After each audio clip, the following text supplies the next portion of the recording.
आदित्यनाथ जी मेरे इस दौरे से कितना डर गए हैं। नमस्कार, आप देख रहे हैं नमन सत्य न्यूज और मैं हूं आपके साथ Rahul Shukla. UP cadre 1992 batch के पूर्व आईपीएस अधिकारी अमिताभ ठाकुर की अब मुश्किलें लगातार बढ़ती जा रही हैं, क्योंकि जब से उन्होंने सीएम योगी आदित्यनाथ के खिलाफ चुनाव लड़ने का ऐलान किया है, उसके बाद से उनकी मुश्किलें लगातार बढ़ती जा रही हैं। ऐसा अमिताभ ठाकुर का कहना है, क्योंकि हाल ही में अमिताभ ठाकुर ने नमन सत्य न्यूज को इंटरव्यू दिया था और उस दौरान उन्होंने कहा था कि उनको लगता है कि योगी सरकार अब उनको प्रताड़ित कर रही है। इसके साथ ही साथ उन्होंने यूपी पुलिस को कहा था कि फिलहाल यूपी पुलिस अपना काम ईमानदारी से नहीं कर रही और तमाम तरीके के सवाल सरकार और पुलिस विभाग पर खड़े किए थे। इन सब के बीच 21 अगस्त और 22 अगस्त को अमिताभ ठाकुर चुनाव को लेकर यहां पर अपना दौरा करने वाले थे और ऐसे में अब उनके घर पर यूपी पुलिस पहुंची है और गोमती नगर सीओ वहां पर पहुंचे हैं, जहां उनको जो उनका चुनावी दौरा है करने से मना किया गया है, ऐसा अमिताभ ठाकुर का कहना है। इसके साथ ही साथ अमिताभ ठाकुर को अब लग रहा है कि अब उनकी गिरफ्तारी लगभग तय है। आज हालांकि यूपी पुलिस वापस चली गई है, लेकिन ऐसा उनका मानना है कि यूपी पुलिस अब उनको फर्जी मुकदमे में जल्द से जल्द फंसा सकती है। आपको बता दूं कि जब आज 21 अगस्त को उनका गोरखपुर दौरा था और जब वो अपने घर से निकल रहे थे तो उस दौरान उनके घर पर कुछ पुलिसकर्मी पहुंचे और उसके साथ ही साथ सीओ गोमती नगर पहुंचे। सीएम गोमती नगर ने उनको कहा कि आप गोरखपुर दौरा नहीं कर सकते और इसके साथ ही साथ सीओ ने उनको हवाला दिया है कि जो दिल्ली की स्थित जो सुप्रीम कोर्ट है वहां पर जो महिला और पुरुष ने आग लगा ली थी और इनका जब आग लगाने के बाद इन पर भी सवाल खड़े हुए थे, तो ऐसे में सीओ का कहना है कि एक महिला वर्ग जो है वो आपसे अच्छा खासा नाराज चल रहा है, लिहाजा आपके जाने से गोरखपुर और अयोध्या वहां पर दंगा फैल सकता है, वहां पर हिंसा हो सकती है, लिहाजा आपको नहीं जाना होगा। ऐसे में अमिताभ ठाकुर ने एक के बाद एक कई ट्वीट किए। ये पहला ट्वीट अमिताभ ठाकुर का देखिए, जिसमें अमिताभ ठाकुर क्या कह रहे हैं। ये ट्वीट है, अमिताभ ठाकुर ने सबसे पहला ट्वीट किया 4/6 रेल विहार कॉलोनी गोमती नगर में पुलिस घेरे में हूं। यह चिट्ठी, एक चिट्ठी दी है सीओ ने उनको और जिसमें लिखा गया है कि आप नहीं जा सकते।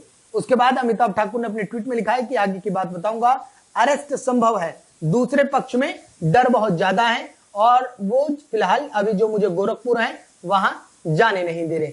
इसके साथ ही साथ अमिताभ ठाकुर ने फिर उसका दूसरा ट्वीट किया था। दूसरे ट्वीट में ये देखिए, नजर मारिए, इसमें लिखा है कि विनय पूर्वक खेद प्रकट कर रहा हूं कि पुलिस के आदेशों से 21 की गोरखपुर में 22 की अयोध्या यात्रा निरस्त। मेरे प्रति वर्ग विशेष महिलाएं में भारी आक्रोश है। हाउस अरेस्ट जल्द, फिर कार्यक्रम बनाऊंगा।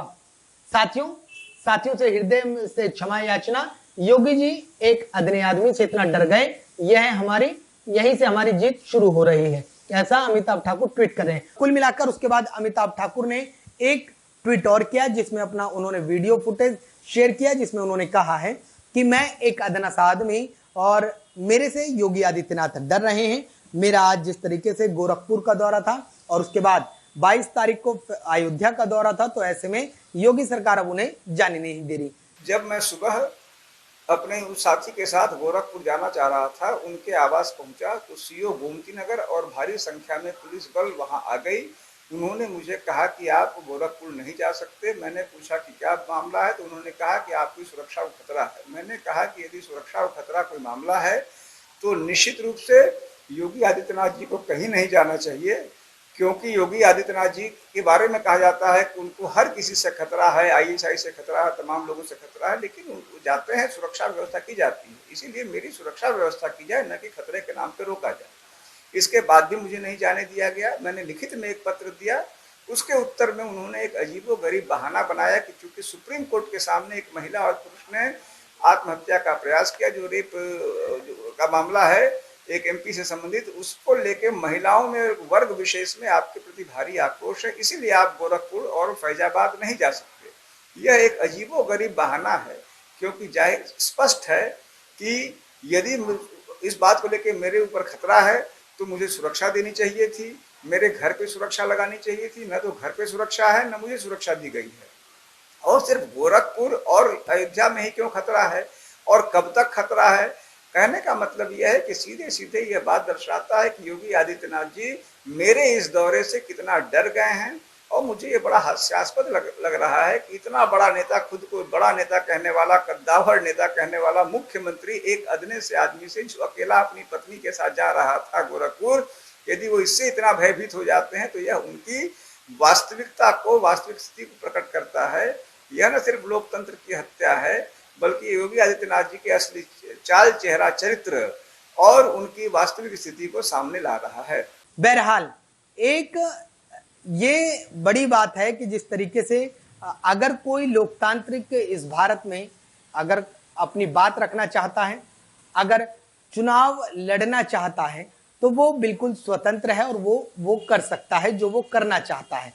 इन सब के बीच ऐसा अमिताभ ठाकुर का मानना है कि अब उनको इस भारत में, इस स्वतंत्र भारत में एक कैदियों की तरह रखा जा रहा है और जल्द ही उनकी गिरफ्तारी भी कर ली जाएगी। अमिताभ ठाकुर फिलहाल अपने आप को असुरक्षित महसूस कर रहे हैं, जिसको लेकर उन्होंने वीडियो में कहा है कि जब सीओ ने कहा कि आपके गोरखपुर और अयोध्या जाने से वहां पर हिंसा फैल सकती है, आपको खतरा है, तो ऐसे में योगी आदित्यनाथ ने कहा कि उनको अगर इस हिसाब से उनको खतरा है तो ऐसे में सीएम योगी भी कई दौरों पर जाते हैं और इंटेलिजेंस की रिपोर्ट आती है जो कहती है कि सीएम योगी के ऊपर तमाम तरीके के खतरे हैं, तो ऐसे में सीएम योगी आदित्यनाथ को भी अपने दौरे रद्द कर देने चाहिए, ऐसा अमिताभ ठाकुर कह रहे हैं। इसके साथ ही साथ अमिताभ ठाकुर ये भी कहते हैं कि अगर यूपी पुलिस को लगता है, यूपी सरकार को लगता है कि मेरे ऊपर जान का खतरा है या मेरी सुरक्षा में कहीं कुछ चूक हो सकती है, तो ऐसे में यूपी पुलिस को एक सुरक्षा मुहैया करानी चाहिए। इसके साथ ही साथ अमिताभ ठाकुर ये भी कह रहे हैं, अमिताभ ठाकुर कह रहे हैं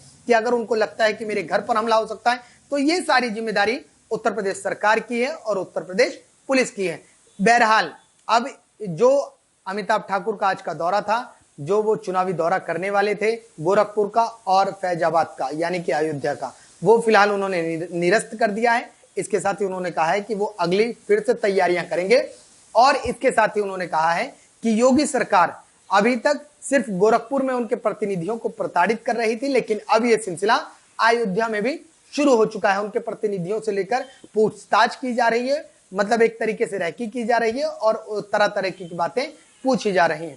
फिलहाल ये सभी बातें अमिताभ ठाकुर ने अपने ट्वीट में कहे हैं और ये देखना होगा कि आखिरकार जैसे जैसे चुनाव अब नजदीक आएगा, क्या अमिताभ ठाकुर अपने इस साहस को, अपने इस हौसले को बुलंद रखेंगे, क्योंकि हाल ही में अमिताभ ठाकुर ने, मैंने जैसा कि बताया था आपको कि इंटरव्यू में कहा था कि दबाव कितना भी पड़े वो पीछे नहीं हटेंगे, वो अपने कमिटमेंट को वापस नहीं लेंगे और वो चुनाव लड़ेंगे, चाहे वो किसी सिंबल से लड़ें, चाहे वो निर्दलीय लड़ें। बहरहाल अगर हमारी ये वीडियो आपको पसंद आ रही है तो इसको लाइक करें, शेयर करें, सब्सक्राइब करें और साथ ही साथ कमेंट करके बताएं कि आपको हमारा नमन सत्य न्यूज कैसा लग रहा है। इसके साथ ही हमारी अपनी वेबसाइट भी है www.namansattya.com। देश और दुनिया की तमाम छोटी बड़ी खबरें आप हमारी वेबसाइट के जरिए भी देख सकते हैं। फिलहाल दीजिए इजाजत, अगले फिर किसी मुद्दे पर आपके बीच होंगे, तब तक के लिए धन्यवाद। योगी आदित्यनाथ जी मेरे इस दौरे से कितना डर गए हैं